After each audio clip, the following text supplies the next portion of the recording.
प्रिय साथियों नमस्कार। आज हम आपसे एक ऐसे विषय पर संवाद करने जा रहे हैं जो भारतीय सभ्यता की आत्मा से जुड़ा हुआ है। राजनीति और धर्म का समन्वय।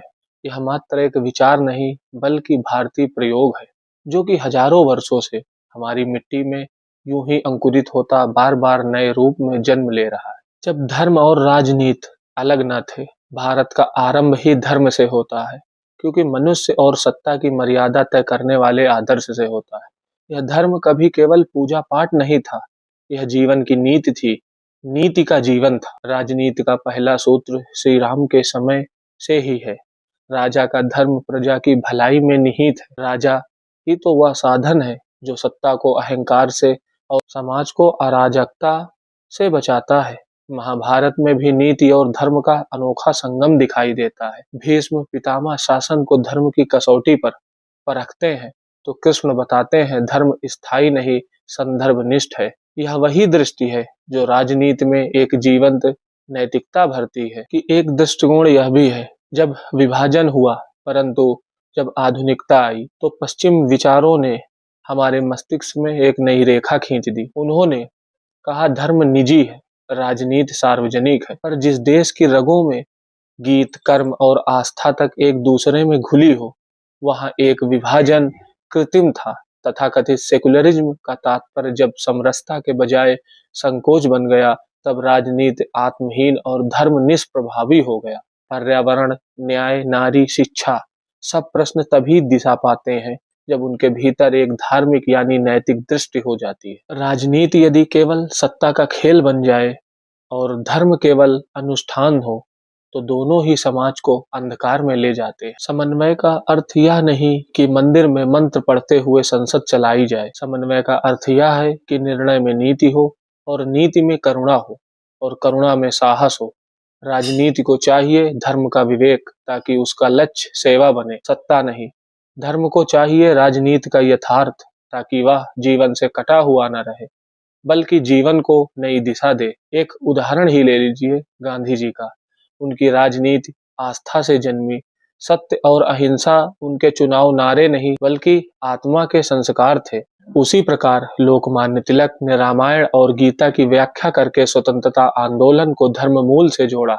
यानी हमारे संघर्षों का बल राजनीति से नहीं धर्म से मिला।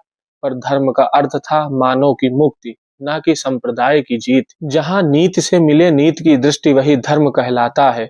जहाँ नीति से झुके धर्म की गरिमा, वही अन्याय उपज जाता है। राजनीति तब पूज्यवंती है तब वह जनमन का सम्मान करे, और धर्म तब प्राणवान बनता है जब वह समय का विधान बने। अब कुछ तात्विक दृष्टिकोण से बात करें।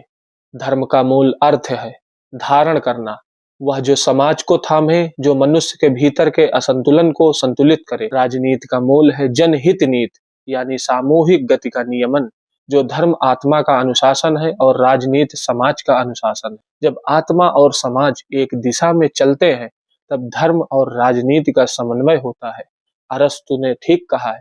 अरस्तु ने कहा था राजनीति नैतिक दर्शन की ही शाखा है, और हमारे यहाँ तो शास्त्र में स्पष्ट लिखा है राजा धर्म का अभिरक्षक होता है। अर्थात जहाँ राजनीति से धर्म हट जाए, वहाँ समाज में नीतिगत रिक्तता आ जाती है। पर तो आज वह समाज सोशल मीडिया की गति से चल रहा है। राजनीति छवि की लड़ाई बन चुकी है और धर्म चिन्हों की। ऐसे में आवश्यक है कि हम धर्मनिरपेक्षता को धर्म विमुखता न समझें, बल्कि सर्वधर्म का समभाव का अर्थ पुनः जीवित करें। राजनीति को केवल जनसंख्या की गणित नहीं बल्कि जनजीवन का गुणित बनना होगा।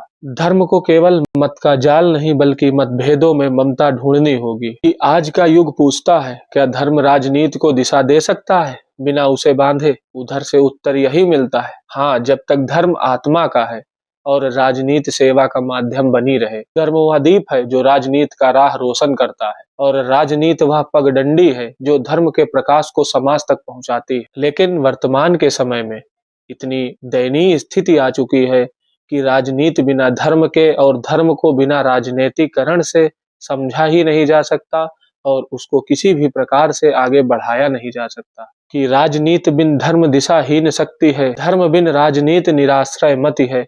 जब दोनों संग चले जीवन यज्ञ पूर्ण हो जाता है। हमें ऐसे भारत को रचना है जहाँ नीति, धर्म और कर्म तीनों एक ही लक्ष्य में मिले, क्योंकि हमें जन कल्याण, राष्ट्र निर्माण और आत्मसम्मान की बात करना है।